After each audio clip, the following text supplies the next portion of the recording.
Selamat datang lagi teman-teman. Kali ini kita berada di segmen misteri, yang dimana segmen ini bercerita dari pengalaman-pengalaman mistis dari berbagai macam narasumber.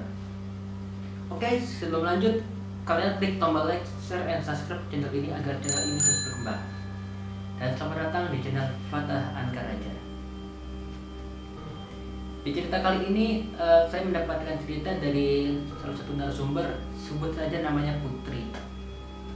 Video kali ini berjudul tentang dikejar makhluk di jalan setapak. Putri ini tinggal di Semarang, Jawa Tengah, dan untuk nama desa tidak bisa saya sebutkan karena bersifat versi. Kita mulai ceritanya.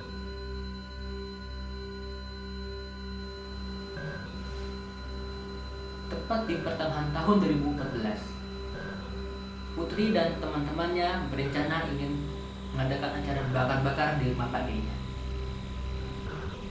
Putri bersama sang pacar berjanjian, kita habis asar ke rumah Pak D-ku ya, sama teman-temanku, kita bakar-bakaran. Oke, pacarnya pun mengiyakan, dan pacarnya bilang, tapi jangan malam-malam ya, jam 8 kalau jam setengah 9 kita sudah pulang, karena situ kan desa sepi, serem kalau balik malam-malam. Iya, Putri pun mengiyakannya. Setengah 5 pun tiba dan mereka pun akhirnya berangkat menuju rumah Pak D-nya Putri. Dan tepat di rumah Pak D-nya Putri sudah ada teman-temannya Putri yang sudah menyiapkan acara bakar-bakaran.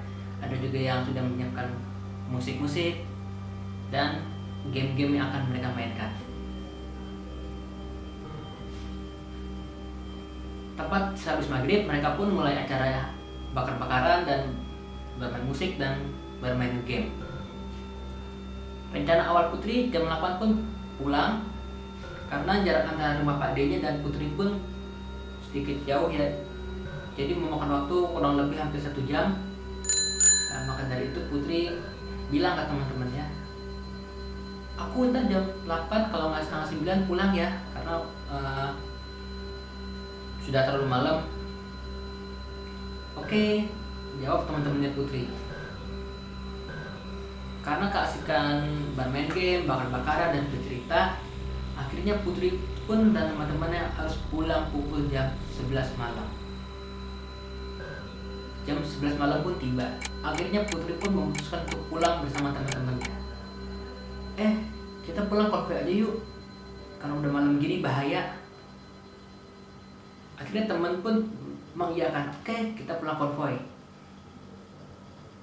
Rencana awalnya Putri itu ingin pulang lewat jalan utama, karena jalan utama itu rame, banyak rumah penduduk dan banyak tukang-tukang dagang yang berjualan sampai tengah malam. Tapi temannya Putri meminta, kita pulang lewat ini aja, jalan alternatif. Jalan alternatif tersebut adalah jalan desa yang dimana tuh hanya ada rumah warga. Jadi tuh rumah warga yang di situ tuh jaraknya masih ini ya, masih berjauhan. Jadi misalnya ini rumah, sini kebun, di sini rumah lagi. Dan banyak rumah warga yang penerangan itu pun tidak terlalu terang. Setelah berdiskusi dengan teman-temannya, akhirnya Putri pun memutuskan pulang lewat jalan alternatif. Di perjalanan, Putri pun tidak merasakan hal-hal negatif sebelumnya, seperti biasa aja. Dan saat memasuki jalan desa tersebut, Putri pun sudah memiliki firasat yang aneh. Putri pulang bersama pacarnya menaiki sepeda motor, dan mereka berada di posisi paling belakang. Jadi mereka tuh berempat, jadi 3 orang di depan, Putri paling belakang. Sesampai di jalan lurus setapak, yang kanan kiri kebun dan sebagian ada tembok-tembok yang sudah bekas bangunan runtuh. Disitulah bermulai kejanggalannya. Tiba-tiba saja kabut turun tebal sekali, sehingga membuat motor itu pun tidak bisa lihat satu sama lain. Putri pun teriak ke teman-temannya, kalian jangan ngebut, kita konvoy, mohon jaga jarak ya. Karena ini kabut tebal sekali, aku takut ada apa-apa.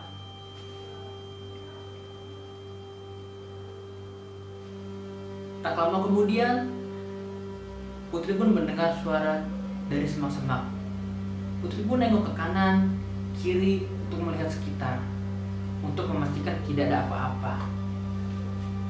Tapi setelah beberapa meter dari tempat tersebut, Putri mendengar suara langkah kaki seperti orang jalan, tapi tidak ada wujudnya.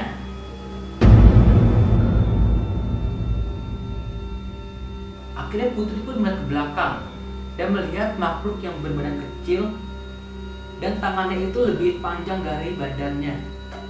Dan makhluk itu mengejar mereka. Mengejar dari awal lambat menjadi lari-lari dan hampir kena mereka. Putri pun bilang ke pacarnya, "Mas, cepat, kita dikejar makhluk."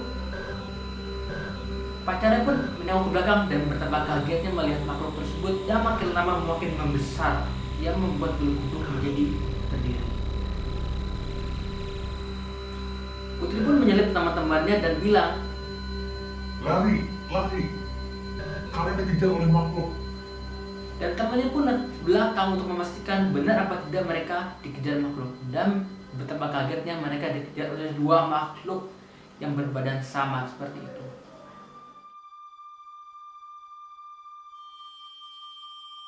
Mereka pun tancap gas bersama teman-temannya dan mereka tidak memikirkan apa yang ada di depan mereka. Pokoknya ada di depan sana, jalan terus.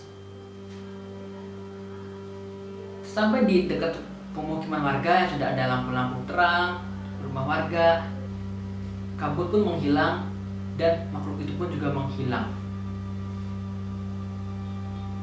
Setelah mereka tidak dikejar lagi oleh makhluk tersebut, mereka sempat menepikan kendaraan mereka untuk menghela nafas. Dan gak jauh dari sana terdapat pos ronda yang sedang ada warga-warga sedang menjaga. Dan mereka pun memutuskan untuk mampir ke sana sebentar agar mereka tidak merinding lagi. Warga pun ada yang bertanya kepada mereka, Kamu kenapa? Kok kayak orang ketakutan gitu?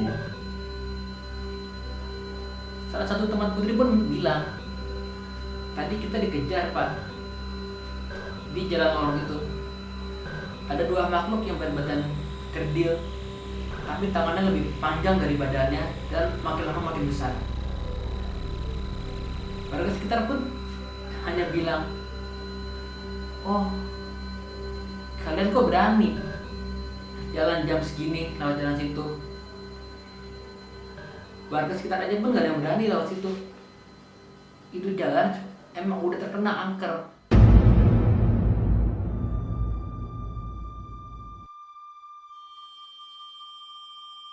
Kalau kalian naik motor, jangan pernah sekali kalian lewat situ. Karena banyak warga yang telah dikejar oleh makhluk itu, bahkan lebih dari makhluk itu tersebut. Putri dan teman-teman pun kaget dan lemas mendengar perkataan warga. Setelah 10 menit mereka ada di pos ronda untuk menenangkan diri, akhirnya Putri dan teman-temannya pun memutuskan untuk pamit. Bapak-bapak, saya pamit dulu ya. Terima kasih telah menjelaskan tentang itu kepada saya, jadi saya bisa berhati-hati lagi. Jadi Putri itu melewati jalan alternatif, dan jalan alternatif itu yang orang itu percabangan antara jalan utama dan jalan desa. Nah, setelah mereka pamit dari pos ronda, akhirnya mereka pun meneruskan perjalanan lagi. Rasa deg-degan masih terbayang di benak si Putri dan tidak menyangka makhluk apa itu tadi. Setelah kejadian itu, Putri memutuskan tidak mau lewat jalan situ lagi tepat pukul jam 11 malam. Dan selalu teringat perkataan warga-warga, "Kamu kalau lewat jalan situ jangan pernah lewat di atas jam 9 malam." Oke, cukup situ cerita dari Putri. Terima kasih untuk narasumber yang telah mengirimkan ceritanya kepada saya. Untuk kalian yang suka channel ini, jangan lupa klik tombol like dan subscribe channel ini agar channel ini terus berkembang. Terima kasih sudah menonton dan sampai jumpa di video berikutnya. Dadah.